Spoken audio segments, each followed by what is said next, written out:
With care study centre में आपका स्वागत है। तो थोड़ा देर हुआ है, कुछ पर्सनल काम से बिजी था, तो कोई बात नहीं, ये वीडियो लेके फिर से आ गया हूँ मैं। जो 30 प्रश्नों का सेट है आपके लिए। ये पहला प्रश्न है, देखते हैं। पहला प्रश्न है, राज्य विधानसभा का नेता कौन होता है? सही जवाब होगा ऑप्शन डी, मुख्यमंत्री। मुख्यमंत्री राज्य विधानसभा के बहुमत दल का नेता होता है। ठीक है, मुख्यमंत्री राज्य मंत्रिपरिषद का नेतृत्व करता है और राज्य के प्रशासन का जिम्मा संभालता है। चलिए अगले प्रश्न को देखते हैं। सुप्रसिद्ध हिंदी कहानी उसने कहा था किसने लिखी थी? ऑप्शन डी, चंद्रधर शर्मा गुलेरी ने लिखी थी। ठीक है, प्रेमचंद की गबन और गोदान, पूस की रात, ये सारी कहानी जो है वो प्रेमचंद की है। ठीक है, लेकिन उसने कहा था ये चंद्रधर शर्मा गुलेरी ने लिखी थी। चलिए अगले प्रश्न को देखते हैं। वैष्णो देवी का मंदिर किस राज्य में है? जम्मू कश्मीर। ऑप्शन डी सही जवाब है।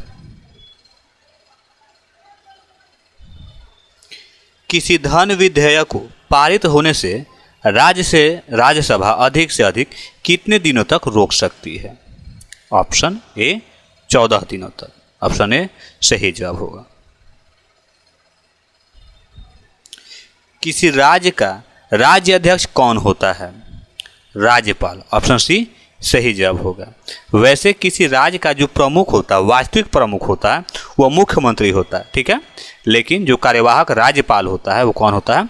राज्यपाल। कार्यवाहक राज्य अध्यक्ष जो होता है वो राज्यपाल होता है, लेकिन वास्तविक जो अध्यक्ष होता है वो मुख्यमंत्री होते हैं, क्योंकि सारे फैसले जो होते हैं किसी राज्य के अंदर वो मुख्यमंत्री ही लेते हैं। किस संशोधन के द्वारा मूल अधिकारों को 7 से घटाकर 6 कर दिया गया? तो प्रारंभ में मूल अधिकारों की जो संख्या थी वो 7 थी और 44वें संविधान संशोधन, ठीक है, 44वें संविधान संशोधन 1978 के द्वारा, ठीक है, इसे घटाकर कितने कर दी गई?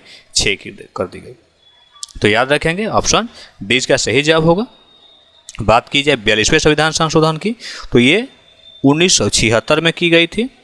ठीक है, और इसे मिनी संविधान भी कहा जाता है। 42वें संविधान संशोधन को मिनी संविधान भी कहा जाता है, क्योंकि इस समय संविधान में बहुत ज़्यादा चेंजेज हुए थे। भारत में प्रवाहित होने वाली सबसे लंबी नदी कौन सी है? गंगा नदी। ऑप्शन ए सही जवाब होगा। 500 से अधिक देशी रियासतों के भारत में विलय के लिए कौन उत्तरदायी था? सरदार पटेल। ऑप्शन डी सही जवाब होगा। भारत को जब स्वतंत्रता मिली थी उस समय कई देशी रियासत थे वो स्वतंत्र थे। ठीक है, यानी कि उनका संचालन जो होता था वो राजा महाराजाओं जमींदारों के द्वारा किया जाता था, और उन्होंने भारत में विलय से इनकार कर दिया था। ठीक है, तो सरदार पटेल के प्रयासों से ही ये सब हो पाया। ठीक है, तो पुलिस प्रशासन द्वारा और कुछ को संधि के द्वारा, ठीक है, और कुछ अपनी मर्जी से अपने रियासत को अलग न चलाकर भारत के साथ सम्मिलित हो गए, और इस तरह से संपूर्ण भारत का निर्माण हुआ। राष्ट्रपति पद के प्रत्याशी का नाम कम से कम कितने निर्वाचकों द्वारा प्रस्तावित तथा अनुमोदित किया जाता है? 50,000। ऑप्शन डी सही जवाब होगा। केंद्र सरकार की पहल योजना निम्नलिखित में से किससे संबंधित है? एलपीजी सब्सिडी का उपभोक्ताओं के खातों में हस्तांतरण। ऑप्शन डी सही जवाब होगा। भारतीय राष्ट्रीय कांग्रेस के प्रथम अध्यक्ष कौन थे? WC बनर्जी। ठीक है, ये जो अधिवेशन हुआ था कांग्रेस का वो बम्बई में हुआ था, और कब हुआ था? 1885 में। याद रखेंगे 1885 में बम्बई में हुआ था।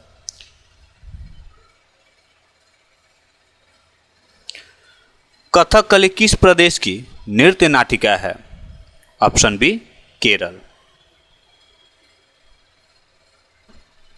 भारत का सबसे बड़ा बंदरगाह कौन सा है? बम्बई। ऑप्शन ए सही जवाब है। भारत का सबसे बड़ा बंदरगाह जो है वो मुंबई है। गुप्त शासकों के मुक्त होने के बाद वल्लभी में किस वंश के शासकों ने अपनी स्वतंत्र सत्ता स्थापित की? ऑप्शन बी मैत्रक वंश। ऑप्शन बी सही जवाब होगा।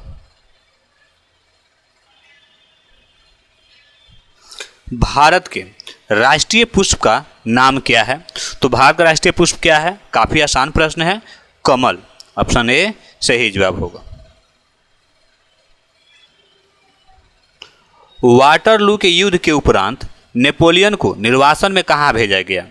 सेंट हेलेना द्वीप। ऑप्शन ए सही जवाब होगा। ठीक है, तो वाटरलू के युद्ध के बाद में नेपोलियन को सेंट हेलेना द्वीप पे निर्वासित कर दिया गया। तो इस तरह से हमारा सही जवाब होगा ऑप्शन ए। कौन सा मुगल शासक सर्वाधिक धर्मनिरपेक्ष दृष्टिकोण रखता था? अकबर। ऑप्शन सी सही जवाब होगा। मुगल शासकों में सबसे अधिक धर्मनिरपेक्ष जो था वो अकबर था।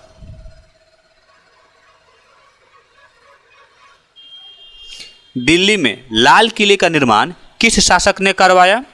Option B Shahjahan. Option B सही जवाब होगा। मुस्लिम लीग ने भारत के विभाजन की मांग सबसे पहले कब की? सही जवाब होगा ऑप्शन सी वर्ष 1940 में। भारत की राजधानी कलकत्ता से दिल्ली किस सन में स्थानांतरित हुई थी? वर्ष 1911 में। ठीक है, तो 1911 में कलकत्ता में एक सम्मेलन स्थापित हुआ था। उसी सम्मेलन में दिल्ली, जिसको दरबार कहते हैं, दिल्ली दरबार स्थापित हुआ था। तो उसी दरबार में स्थापित ये फैसला लिया गया कि भारत की राजधानी अब कलकत्ता ना होकर नई दिल्ली होगी। और उसी में एक और फैसला लिया गया था कि बिहार और बंगाल जो होंगे वो दो अलग अलग राज्य होंगे। पानीपत का तीसरा युद्ध कब हुआ था? सही जवाब होगा 1761 में। ऑप्शन डी सही जवाब होगा। भारत को किस दिन गणराज्य घोषित किया गया था? 26 जनवरी 1950। गणराज्य का मतलब ये है कि भारत में जो भारत की संविधान है वो कब लागू की गई थी? तो 26 जनवरी 1950 को लागू की गई थी। ठीक है, वैसे संविधान के कुछ धाराओं को 26 नवंबर 1949 को ही लागू कर दी गई थी, लेकिन संपूर्ण संविधान जो है, पूर्णतः संविधान जो है वो 26 जनवरी 1950 को लागू हुआ था। चलिए, एक तरफ दिया गया है उपचार का तकनीक, और दूसरा तरफ वो किस अंग के लिए है ये दिया गया है। ठीक है, तो EEG ये जो है ये मस्तिष्क के लिए होता है। ठीक है, देखते हैं EEG जो होता है वो मस्तिष्क के लिए होता है। ठीक है, इसके अलावा बात करें ECG, ये जो होता है मांसपेशियों के लिए। ECG जो होता है वो हृदय के लिए होता है। ठीक है, इसके अलावा EOG जो होता है वो आँख के लिए होता है। EMG जो होता है मसल के लिए होता है।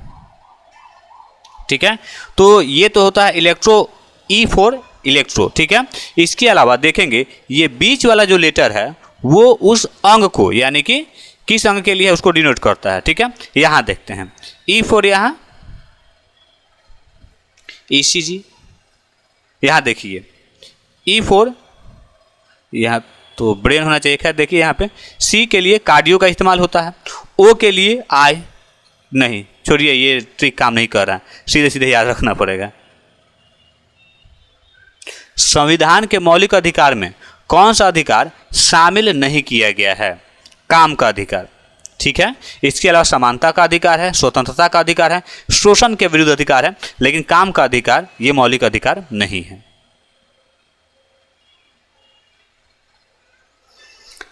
राज्यसभा के सदस्यों का कार्यकाल जो होता है वो कितने वर्षों का होता है? 6 वर्षों का होता है। ऑप्शन सी सही जवाब होगा, 6 वर्षों के लिए। ठीक है, और इसके प्रत्येक 2/3 सदस्य जो होते हैं, 2/3 सदस्य जो होते हैं प्रत्येक 2 साल पे ये क्या होते हैं? रिटायर होते रहते हैं। ठीक है, इसीलिए राज्यसभा जो होता है एक अस्थायी सदन होता है, ये कभी भी विघटित नहीं होता है। ठीक है, जबकि लोकसभा जो होता है उसके सदस्यों का जो कार्यकाल होता है वो 5 वर्षों का होता है, और वो क्या है? एक अस्थायी सदन है। ठीक है, लोकसभा क्या है, एक अस्थायी सदन है और उसके जो सदस्य हैं वो 5 वर्ष के बाद रिटायर हो जाते हैं। चलिए, यहाँ दिया गया है निम्नलिखित कथनों पर विचार करना है। 2 दिया गया है कि सेंट्रल प्रोसेसिंग यूनिट यानी कि सीपीयू कंप्यूटर का दिमाग और सबसे अहम हिस्सा होता है। ठीक है, तो बिल्कुल सही जवाब है। सीपीयू कंप्यूटर में मौजूद सॉफ्टवेयर होता है जो एक कंप्यूटर प्रोग्राम के निर्देशों को क्रियान्वित करता है। ठीक है, बताना है कि दोनों में से कौन सही है। तो दूसरा जो है एकदम गलत है, ऐसा नहीं होता है, जबकि पहला सही जवाब है। ठीक है, सीपीयू कंप्यूटर में सॉफ्टवेयर नहीं होता है, एक हार्डवेयर होता है। चलिए अगले प्रश्न को देखते हैं। चलिए, उच्चतम न्यायालय के न्यायाधीशों के अवकाश ग्रहण करने की जो सामान्य आयु होती है वो कितनी है? ऑप्शन सी 65 वर्ष। ठीक है, और उच्च न्यायालय के जो न्यायाधीशों के अवकाश ग्रहण करने की जो सामान्य आयु है वो कितनी होती है? 62 वर्ष होती है। ठीक है, तो इस प्रश्न का हमारा जो जवाब होगा वो ऑप्शन सी सही जवाब होगा। किसी राज्य के विधानमंडल में अधिकतम कितने सदस्य हो सकते हैं? इसका सही जवाब होगा ऑप्शन सी 500। ठीक है, तो किसी भी राज्य के विधानमंडल में जो सदस्यों की अधिकतम संख्या हो सकती है वो 500 हो सकती है, इससे अधिक नहीं हो सकती है। भारत में नागरिकता किस सिद्धांत पर आधारित होती है? ठीक है, तो जन्म स्थान तथा रक्त का सिद्धांत। ठीक है, तो जन्म स्थान के आधार पे, इसके अलावा हमारे अगर पेरेंट्स यहाँ के नागरिक हैं तो हम भी यहाँ के नागरिक स्वतः हो जाएंगे।